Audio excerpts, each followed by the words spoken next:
Hello, welcome to February 27th, 2025. My name is Kurt, and this is my daily Good Life meditation, an exercise that I do every morning, a little bit after waking up, to remember my life objectives and principles, those which are outlined in my book, Going Alone. Let's kick things off by welcoming any new YouTube subscribers who happen to be seeing this. Welcome. I'm glad to have you here on the channel. I need to let you know that though this video is happening in Japan, in the Japanese convenience store, this is not about Japan necessarily. These Good Life videos are my daily meditation videos, not meditating like but meditation as in thinking about life, thinking about the last 24 hours, how I did with the challenges, etc., and preparing for today. So if you're interested in seeing me think out loud about my own life, welcome to the video. I'm glad you're here. Otherwise, this might not be the right video for you. If you're looking for Japan content, I recommend my Retiring in Japan videos and DIY Japan videos and all the rest. Also, these videos, these Good Life meditation videos, I tend to talk about things that can be unsettling or even upsetting to some people, like death or lack of belief in God. So if those topics are not comfortable for you, then maybe this isn't a good video for you either. Also, I want to thank my Patreon supporters, my YouTube members, and the folks who watch my videos. You bought me my coffee this morning. It's 6:03 a.m. here in Shizuoka City, Japan, and I'm at a mini stop near my home, and I got the Tully's Barista Black this morning. It's very good. No sweetener. Didn't feel like any sugar this morning, so starting off with a big can of black coffee. Thanks for your support. Oh, and then there's some new Patreon members yesterday. Thank you for joining at the green tea level, no less. So you actually bought this can right here. What I'm going to do now are three things, and I'm sitting close to the camera right now because there is actually someone else sitting here and a couple of seats down, and I don't want to disturb them, and I don't want to talk too loud, so I'll get nice and tight with you guys. Three things I'm going to do. I'm going to talk about the last 24 hours, how things went, see where I had challenges, where I didn't do well, and where I did do well, and how I might improve. I'll go over the 8 objectives of my creed, and I'll go talk about the next 24 hours and what my plan is for today. But I want to review, before I begin, by talking about how things went with yesterday. By the way, I give every day a name. Yesterday was Big Yard Day. Today is Balcony Day. I started to call it the wrong thing. It's going to be Balcony Day. Yesterday was Big Yard Day because I was working on, my wife and I are recently retired, by the way, and we recently moved back to Shizuoka City, Japan. We bought a house, and I'm taking on the new DIY gardener life. Yesterday, my plan was to develop a solution for a fence, to fence in our backyard for the dogs, and I was able to successfully do that in addition to completing the cleanup. We're getting rid of the items from the senmenjo, the laundry room in our house, to clear that out to get ready for the new bathroom that we're going to be, Japanese style bath that we're going to get. I want to share with you the budget that I came up with for the fence. You can watch yesterday's video, Retiring in Japan video, which I just finished uploading, if you want to see all the details about that. But I figured out the budget for the bricks that I need, the fence materials, the concrete that I'm going to buy, and the glue, the cement glue for it. The total cost is almost 26,000 yen, which translates to $175 US. It's a pretty reasonable price. I should be able to work on that fence and get that fence in place. But I'm going to put that project on pause, and today I'm going to work instead on the balcony or veranda on the second floor. It's a nice area overlooking the yard and the river, and I realize now that'd be a great place for our dogs when we're not at home. We could leave the door open. The dogs can go out and sit on the veranda and enjoy the view. But I need to put something up so that they can't poke their heads through the fence. I need to solution that. So that's what today's goal will be. About one task is to solution the veranda solution so that the dogs can be safely outside. With that said, I'm going to do three things now.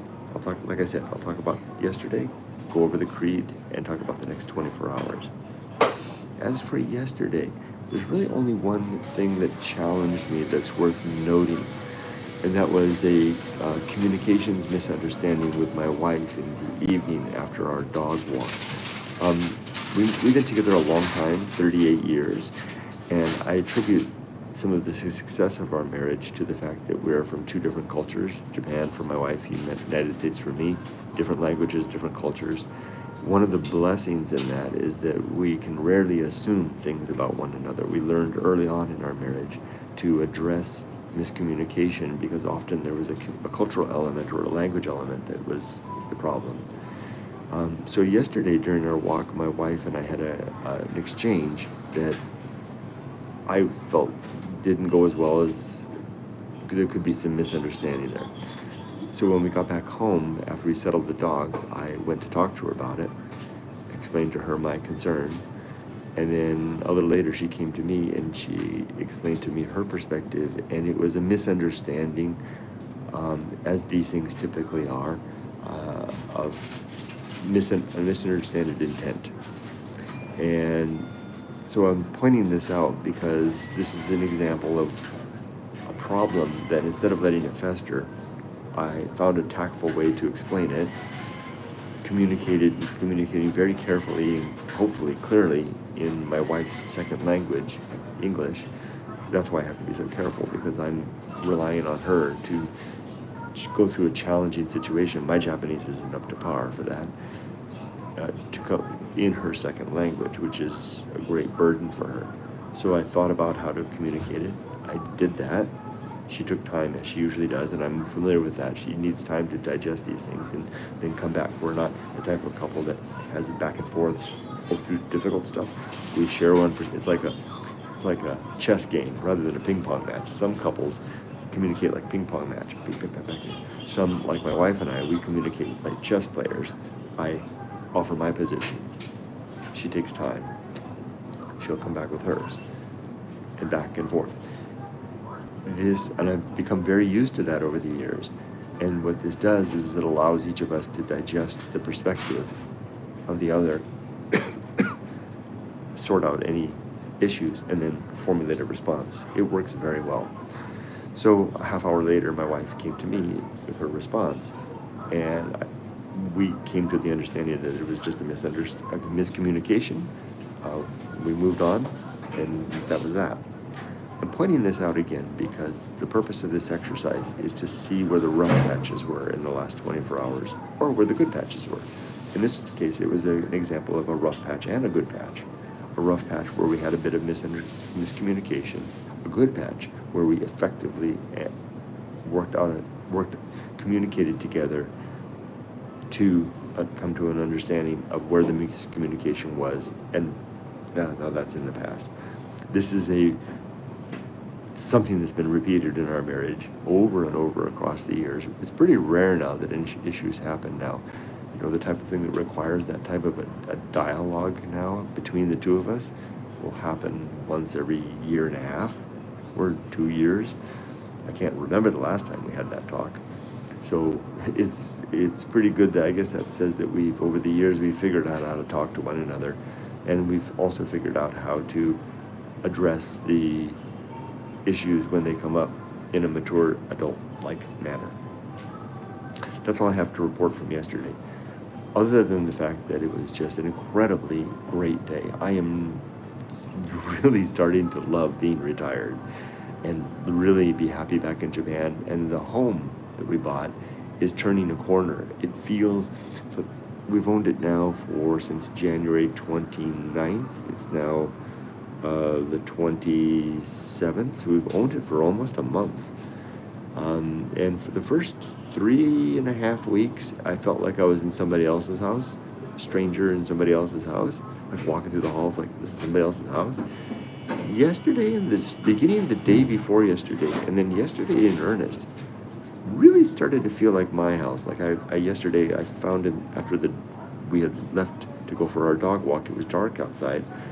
I was going through the house and I was reaching out in the dark for the light switches to turn on the light switches without feeling my way around. I mean, my fingers were automatically finding the way to the light switch. I was going up and down the stairs automatically, rhythmically, with that walking cadence that one gets when they live in a place and they're familiar. Whereas before, I was going down the stairs in a more careful, plodding manner. I even noticed Rudy, the little dog, has picked up a habit now of getting a running start to go up the stairs. He's figured out his way. Rudy has really taken to his part of the house, which is my room. My wife's dog, Ollie, has taken to his part of the house, which is at my wife's side on the sofa.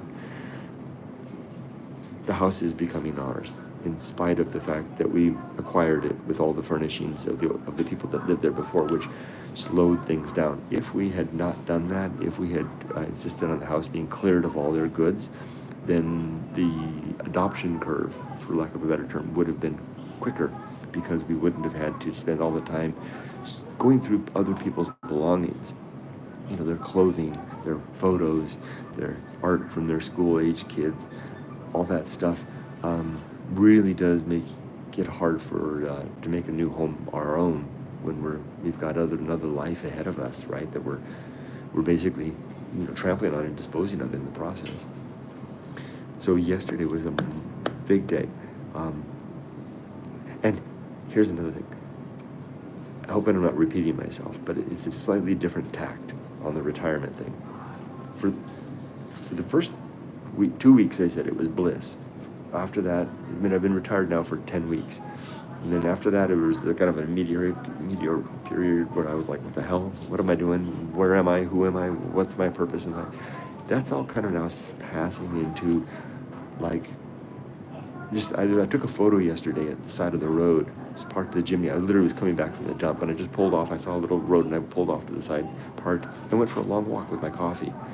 And I came back to the car, and I took that photo. And that's becoming me now.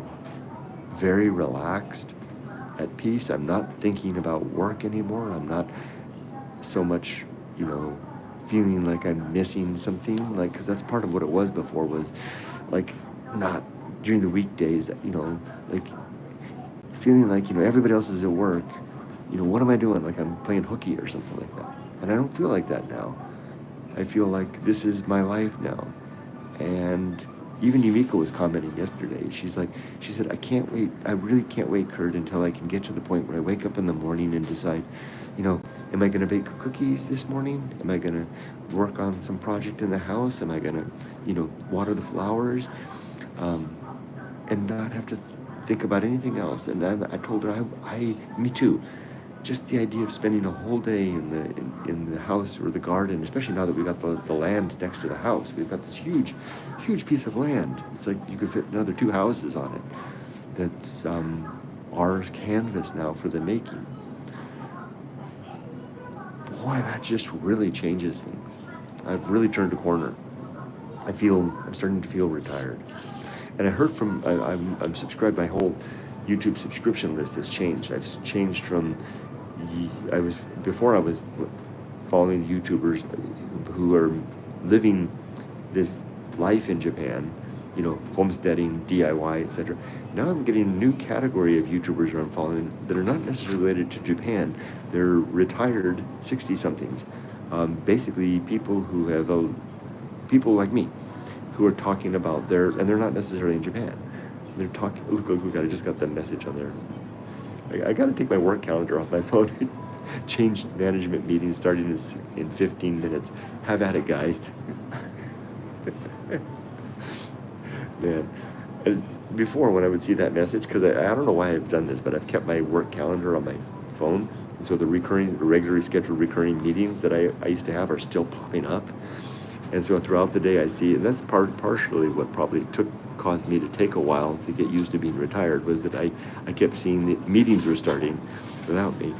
Now, and before, like if I had seen the weekly change management meeting, which happens every Wednesday at 1 p.m. in the United States, which it must be about 12:45 p.m. right now in the States, we have our big change management meeting, and it's a big meeting, the biggest one of the week. And I always like to attend that meeting to assess what's going on in terms of changes in the organization, technical changes. Anyway, because I kept that up, every time I would see that, 3 weeks ago, if I'd see that meeting, I would like, hey, you guys are going to the change management meeting, and I would feel guilty. And I would feel like even though I make joke, and I would never say it that way. That's the first time I've ever even come close to saying it that way. I never even felt that way. I don't know why I said it that way. I guess I was contrived. I was putting on that aspect. It was never like that. It was never like, you guys are going to the change management meeting and I'm not. I never ever once felt that way. It was more like, to be honest, it was more like, you guys are going to change management 3 weeks ago. I wish I could go to change management. Because I enjoyed going to change management meeting. I enjoyed seeing the process and watching my coworkers and colleagues be professionals. I was always proud of my organization during the change management meeting, that they were an organization mature enough to have a change control process, a change control manager, to watching the team come forward. I would always be so impressed with the various team members coming forward and describing what they're doing this week in the organization and what change impact that would have and what they would done to communicate to the customer and how the management structure and supervisors would be assessed and then chime in. And then we would have the representatives from management who could make spot decisions. I was very proud of that, and I am very proud of that. So gosh, I guess what I said just a moment ago really was me expressing my sour grapes. 3 weeks ago, I would have felt kind of sad and missing that. So I don't feel that way now. I feel good for you guys. Good for you guys. I'm glad the world has change control team for RCIT. And I'm glad those professionals are there. You go, guys. Where are my gardening gloves? I guess I've undergone a sea change. So good for you guys. Meeting starts in 12 minutes. Okay, I think I've talked enough about all that stuff. So I've gone over the last 24 hours. I didn't discuss the creed yet. I have 8 objectives of my Good Life Creed. This is a creed that's outlined in my book, Going Alone, which you can read for free at goingalone.org. And it has 8 objectives and 35 principles. I always think about the 8 objectives as I start the day to kind of point myself in the direction of how I want to live my life. And these objectives are as follows. Number 1, to live my life in a state of readiness for death, so that if I do die today, I'm not leaving my family in strife. I want to make sure that my wife is taken care of. I don't want to have any unfinished business on a personal front, and in terms of my objectives in life, my life goals, my life's work, and I want my relationships to be sound. Like, for example, last night I told you that my wife and I had a challenging moment last night where we had to discuss something. If I woke up this morning and we hadn't yet resolved that issue, that would be in this reflection right now. I would be saying, Kurt, you need to take care of that, because if I die today and I haven't resolved that issue with my wife, what a shame that would be. But we did resolve it last night, so my relationships are sound, as I say. I can die today and I don't have to say, I wish I had solved that problem with Yumiko as I go down. So I have to ask myself, are my relationships sound? Is my life's work complete? And are my affairs in order? And they are. All 3 of those are in good shape. So I can die today. I don't want to die today, but if I do die today, my estate, my relationships, and my life's work are in order, if not complete. 2, second objective is to make good and effective use of my time, to not waste my day, to make sure that I'm getting good utilization and yield out of every hour. That's why every day I have a notebook and I list out what I'm doing hour by hour, so that I'm making sure I'm not letting any hours slip by. By the way, I don't rest. I am not the type of person that will sit down in a chair and rest. I don't even read sitting down. I walk while I'm sitting down. So I'm always making good utilization of the day, which also helps me to prepare to be dead. 3, my third objective is to make good and to develop and maintain good and sound life principles. Number 4 is to cultivate good emotional reactions, to become a man who reacts well to the challenges and the opportunities of the day without flying off the handle. Like that issue that happened yesterday with Yumiko. I didn't explode on that or anything like that. I simply said, I thought about it. I thought, that's an issue we need to talk about. And I responded in a mature manner. 5 is to cultivate good emotional reactions. No, is to perform good actions. 4 was to cultivate good emotional reactions. 5 is to perform good actions relative to my creed. 6 is to recognize my true limits and true opportunities, so I reach for things that are within my grasp. 7 is to do just one thing at a time and do that thing slowly, deliberately, and carefully.